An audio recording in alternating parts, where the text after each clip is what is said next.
श्रावणात नॉनव्हेज अजिबात खायचं नाही. असं का? कारण हा प्राण्यांचा आणि माशांचा मीटिंग टाइम असतो. म्हणजे या काळात अनेक प्राणी अंडे घालतात किंवा कोणाला तरी जन्म देतात. थोडक्यात जीवन देण्याच्या महिन्यात आपण ते जीवन मारणं बरोबर नाही ना. आणि त्याच काळात नॉनव्हेज खाणं म्हणजे निसर्गाचा तोल बिघडवणं. शिवाय आयुर्वेद सुद्धा असं सांगतं की या काळात आपल्या शरीराची पचन शक्ती म्हणजे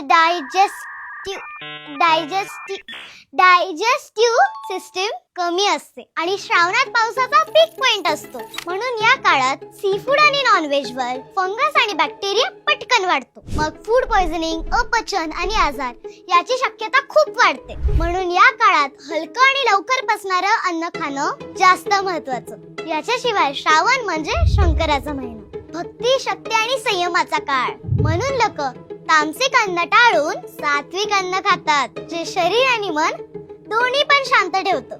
म्हणूनच श्रद्धा असो किंवा सायन्स, श्रावणात नॉनव्हेज पासून लांब राहणंच चांगलं. यावर तुमचं वेगळं मत असू शकतं.